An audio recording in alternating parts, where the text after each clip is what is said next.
এই ঘুমটার মূল তৃপ্তি হয় রাত 9টা থেকে 2টা পর্যন্ত। আল্লাহ পাক রব্বুল আলামিন কত সুন্দর করে কোরআনে হাকিমে আমার নবীকে তাহাজ্জুদের সময় বলে দিলেন, ইয়া আইয়ুহাল মুযাম্মিল কামিলা উঠেন। এটা আপনি আল্লাহকে তিলাওয়াত শোনান। আল্লাহ বলেন নিসফাহু আও ইনকুস মিনহু কালিলা।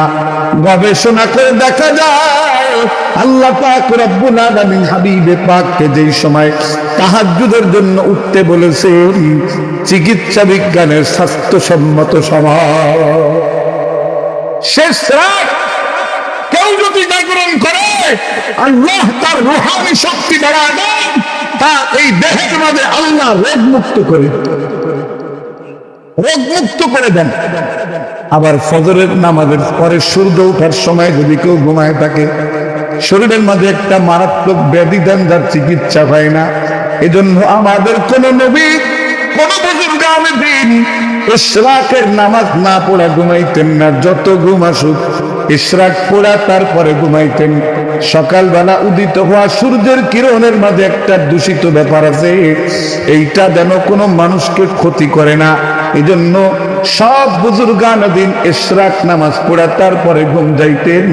আল্লাহর ফজলে মরণ ব্যাধিতে কাউকে আক্রান্ত করেনি।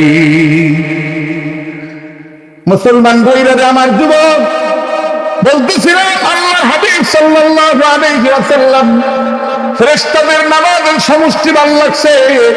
আল্লাহ পাক তোমার আমার জন্য 5 ওয়াক্ত নামাজ দিয়েছেন, 50 ওয়াক্ত দিয়েছেন। এই 5টা ওয়াক্ত নামাজ তুমি আর আমি যদি যথা সময়ে সুন্দর মতো আদায় করি, আল্লাহ পাক তোমার আমার আমল নামায় 50 ওয়াক্ত নামাজের নেকি লিখে দিবে। বাইরে তুমি যদি একটু বোঝো, দরদের সাথে বোঝো, 50 ওয়াক্ত নামাজ পড়া আমাদের দ্বারা সম্ভব ছিল না কি বলেন? 10 ওয়াক্ত সম্ভব ছিল না। তারপরেও কিছু রুহানি মানুষ এই জগতে আছে 10 ওয়াক্ত নামাজ আদায় করে। বুঝেন? এটা ফজরের নামাজ আদায় করে, ফজরের পরে ইশরাকের নামাজ পড়ে, 8:30টার পরে চাষের নামাজ পড়ে, বন্ধ সূর্য ঢলে গেলে জাওয়ালের নামাজ পড়ে, মাগরিবের পরে মসজিদে বসে বসে আরো 6 রাকাত তাওয়াবির নামাজ পড়ে, এশার পরে ঘুমিয়ে যায়, শেষ রাত্রে তাহাজ্জুদের নামাজ আদায় করে। এরকম 10 ওয়াক্ত নামাজ পড়নে বলা হাজারো মানুষ এখনো পৃথিবীর বুকে আছে। আপনি আর আমি না বিড়ি খেয়ে বেড়াতে আর ক্রামবোর্ড খেলার 5 দোকানে আড্ডা দিই, কিন্তু তাদের ফিকিরটাকে ফরজ নামাজ তো পড়তেই হবে, না পড়লে হবে না। কিন্তু আল্লাহর মহাব্বত যদি পাইতে চাও, নফল ইবাদতের মাঝে বেশি বেশি সময় দাও। মাগরিবের পরে 6 রাকাত তাওয়াবির নামাজ কেউ যদি পড়ে, 12 বছর নফল ইবাদতের নেকি আল্লাহ দান করে। মন আগে না ও দেখি আর বকি করে টাকা দিতে পারি, 500 টাকাটা নোট দিত, ও দেখি আর। তার মানে অনুভূতি যদি না থাকে কি করে? আমাদের মাঝে টাকার অনুভূতিটা খুব বেশি, ঠিক না? আপনাদের এলাকার মানুষ তো বিদেশ, তবে বেশি টাকার জন্য কেউ কারো পরোয়া করে না। কথার ভিতরে আলাদা গরম গরম ভাব, তোমার সবার কাছে টাকা আছে, কিন্তু কিয়ামতের ময়দানে নেকি যার বেশি তার দাম বেশি। 12 বছর নফল ইবাদত করা সম্ভব নয়, কিন্তু 6 রাকাত তাওয়াবির নামাজ কেউ যদি পড়ে, তার নফসকে মজবুত রাখা। আমরা যে নামাজি সর্বোচ্চ 12 মিনিট সময় লাগে 6 রাকাতে, ঠিক না বলেন? 12টা মিনিট আপনি আর আমি আল্লাহর জন্য ব্যয় করব, কোরবানি করব, কিন্তু আমাদের নফস 4 দোকানে বসায় রাখে, নামাজ পড়তে দেয় না। ফজরের নামাজের পরে সালাম ফিরাবার পরে 15 মিনিট সময় থাকে সূর্য ওঠার জন্য, আর 15টা মিনিট পরে আধা ঘন্টা সময় যদি ওইখানে বসে একটু জিকির আজকার করা হয়, ইস্তেগফার দুরূদ পাঠ করা হয়, আল্লাহ পাকের জিকির করা হয়, তেলাওয়াত করা হয়, এরপরে 2 রাকাত করে 4 রাকাত নামাজ যদি পড়া হয়, আল্লাহ পাক রব্বুল আলামিন তার আমল নামে একটা কবুল হজ, একটা উমরার সওয়াব দান করে দেয়। শুধু তাই না, ওই মানুষটা পুরা দিনটা আল্লাহর জিম্মাদারিতে চলে যায়। দিনের শুরুতেই 4 রাকাত নামাজ বান্দার জীবনের জিম্মাদারি আল্লাহ নিয়ে নেয়। নামাজ নাই, কালাম নাই, জিকির নাই, পবিত্রতা নাই, ঘুম থেকে উঠে বিড়ি একটা মুখে দেওয়া দিয়ে গন্তব্যের দিকে হাঁটিছে, পদে বিপদে সমস্যা, লসে আছে, শুধু লসে আছে, শেষ পর্যন্ত কোনো উপায় না পেয়ে আবার বিড়ি ধরায় টেনশন দূর করতে। অথচ সমাধান আল্লাহ কোরআনে দান করেছেন। আয়াতুল কুরসি আপনারা অনেকেই পড়তে পারেন না, অনেকেই পড়তে পারেন না। যদি আয়াতুল কুরসি তেলাওয়াত করেন, আল্লাহ এর মধ্যে ইসমে আযম রাখছেন। আল্লাহ পাক রব্বুল আলামিন তার সমস্ত মুসিবতকে নিজ জিম্মায় আল্লাহ দূর করে দেন। কিন্তু মুসলমান আয়াতুল কুরসি জানে না, বেশিরভাগ মুসলমান জানে না। আল্লাহু লা ইলাহা ইল্লা হুয়াল হাইয়ুল কাইয়্যুম লা তাখুযুহু সিনাতুন ওয়া লা নাওম লাহু মা ফিস সামাওয়াতি ওয়া মা ফিল আরদ মান যাল্লাযী ইয়াশফাউ ইনদাহু ইল্লা বিইذনিহি ইয়া'লামু মা বাইনা আইদিহিম ওয়া মা খালফাহুম ওয়া লা ইউহীতুনা বিশাইইন মিন ইলমিহি ইল্লা বিমা শাআ ওয়াসি'a কুরসিয়্যুহুস সামাওয়াতি ওয়াল আরদ ওয়া লা ইয়াউদুহু হিফযুহুমা ওয়া হুয়াল আলিয়্যুল আযীম। এরপরে যদি কেউ পারে বাড়া পড়তে অসুবিধা নেই, এ পর্যন্ত পড়লেও হবে। আয়াতুল কুরসির তেলাওয়াত করেন, আল্লাহ আপনাকে মুসিবত থেকে নিজ কুদরতের হাতে উদ্ধার করেন। কিন্তু হবে না তো, আমরা এর চাই নজর চাই, খালি বিপদে পড়বার আমাদেরকে মতো বুলডোজার দিয়ে সরাই দিই।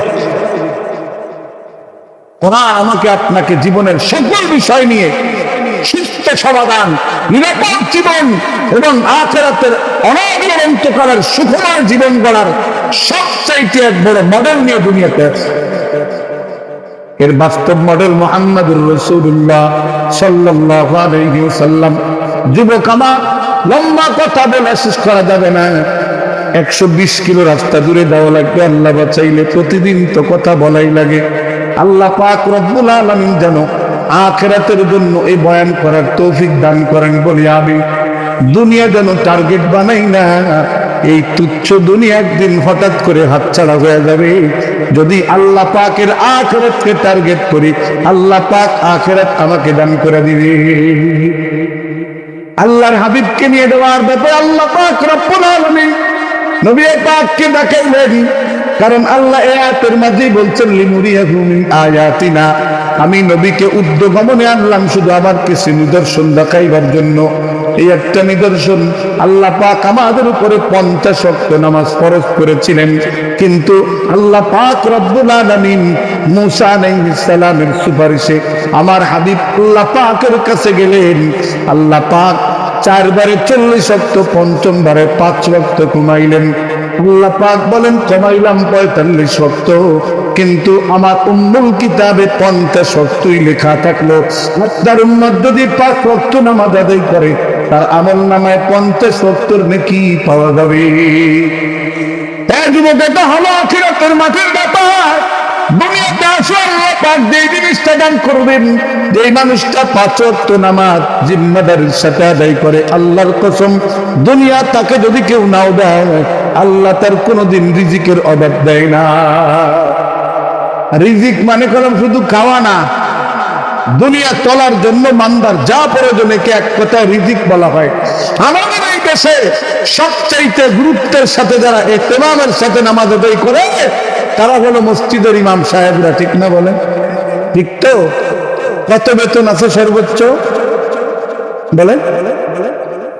উনার তো 2-1 সর্বোচ্চ 6 থেকে 10-এর মাঝে বেশিরভাগ, শতকরা 80 জন হলো 6000 তো 10,000। আর 6000 যে দেয় কি বলে জানেন? আমাদের এলাকা খুব মিলাদ টিলাদ হয় তো, আর 2000 টাকা আপনি পেয়ে যাবেন। এটা হলো মিলাদের বেতন। আপনাদের এলাকা আছে কিনা জানি না, কিছু এলাকা আছে 2000 টাকা বেতন, আর মিলাদ টিলাদ হবে না, ওই দিয়ে 2000 পাবেন। মানে মিলাদ করে আপনি আর 2000 নেবেন না, 6000 আমরা দেব। তাই হোক, 10,000ই ধরেন। এই সমাজে যারা বিড়ি খায়, বিড়ি জানেন তো আপনারা? তারা যারা এই লোকের প্রত্যেক মাসে ন্যূনতম 3000 টাকার বিড়ি লাগে। যারা খান তাকে হিসেব আছে, ওটা কমে আমাদের হয় না, আমরা ব্যঞ্জন খাই। 1 প্যাকেট ব্যঞ্জনের দাম খুব মেলা মনে হয়, 22 টাকা মনে হয় দাম। 11টা যদি 22 টাকা করে, কত দাম হয়? যেই দাম হয় এই লোকের প্রতিদিন এটা লাগে। আর যদি বেশ গরিব মানুষ আছে, ব্যঞ্জনের প্যাকেটে অন্য বিড়ি নিয়ে ঘুরে বেড়ায়, মানুষ যেন ভাবতে হাতে করে লোকটা ব্যঞ্জন খায়। দাম যেন কমে না, অল্প দামেরটা বেশি দামের ব্যাগের মধ্যে নিয়ে ঘুরে বেড়ায়। তো যাই হোক, ধরে নেন 3000 টাকা।